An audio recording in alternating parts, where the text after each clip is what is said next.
Hello guys, how are you? I hope you all are fine. Welcome to exam special JPIC।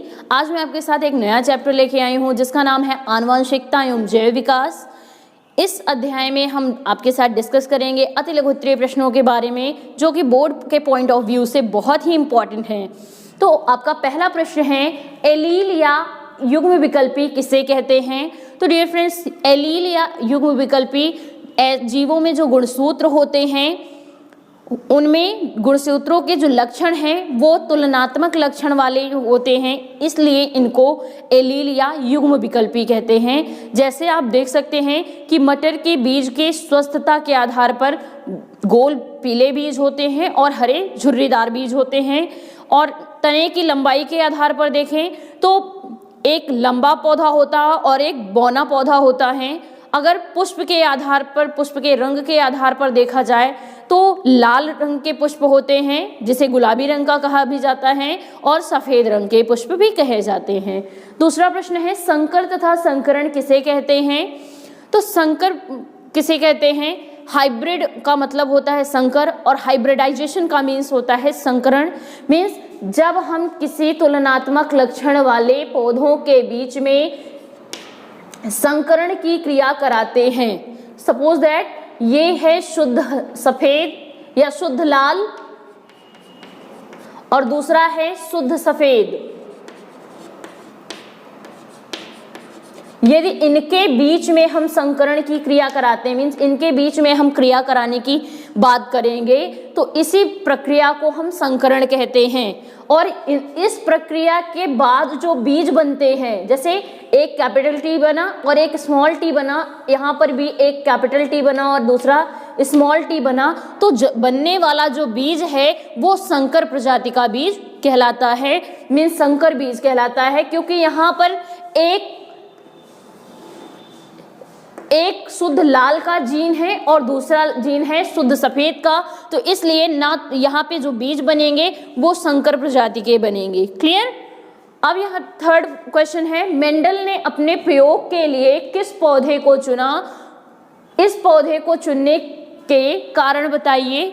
तो dear friends, Mendel ने अपने प्रयोग के लिए मटर का पौधा चुना, और इसमें मटर का पौधा इन्होंने इसलिए चुना क्योंकि ये एक वर्षीय पौधा है, इसमें स्वपरागण की क्रिया आसानी से कराई जा सकती है।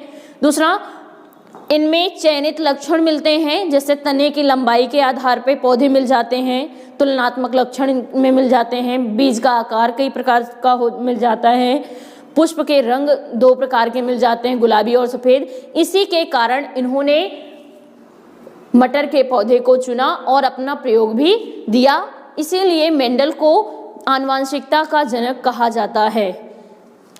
डीएनए का पूरा नाम लिखिए। तो डियर फ्रेंड्स, डीएनए का फुल फॉर्म है डीऑक्सीराइबोन्यूक्लिक अम्ल या डीऑक्सीराइबोन्यूक्लिक एसिड। यह प्रोटीन संश्लेषण कैसे करता है? तो डीएनए जो है आरएनए का संश्लेषण करता है, और आरएनए जो है प्रोटीन राइबोसोमल आरएनए जो है वो प्रोटीन संश्लेषण कार्य करता है।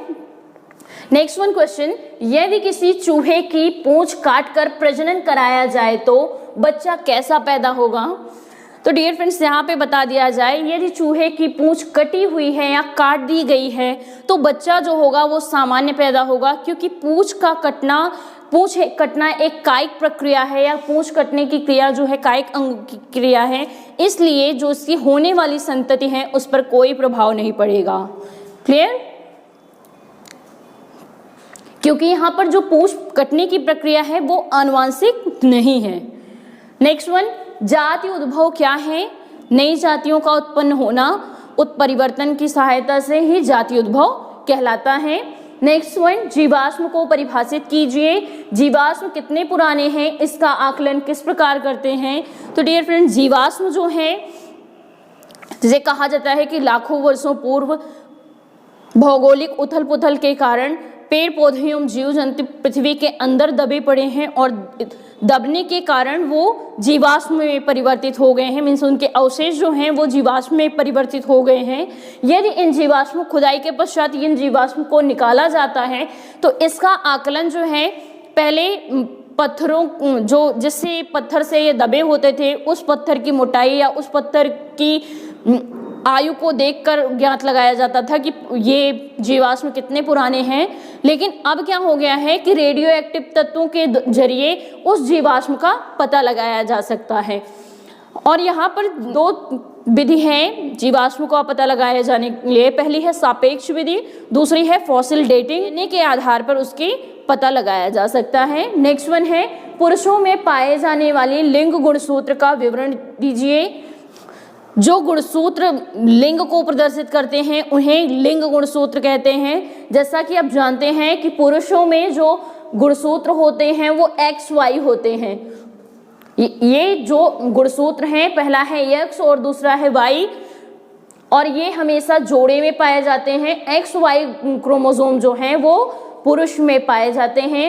इन्हें इसलिए हेटेरोसोम भी कहते हैं। यहाँ पे आपको एक बात और बता दी जाए कि पुरुष जो हैं उनमें XY क्रोमोसोम मिलते हैं और फीमेल्स में XX क्रोमोसोम मिलते हैं। जब इनसे क्रिया कराई जाती है तो इन दोनों से यदि एक सेक्स मैच किए तो फीमेल डॉटर का निर्माण होता है। अगर XY मैच किया है तो इससे सन का निर्माण होता है, मीन्स पुत्र का निर्माण होता है। तो that's all for today. Have a good day. मिलते हैं अपने नेक्स्ट वीडियो में, तब तक के लिए bye bye and thank you.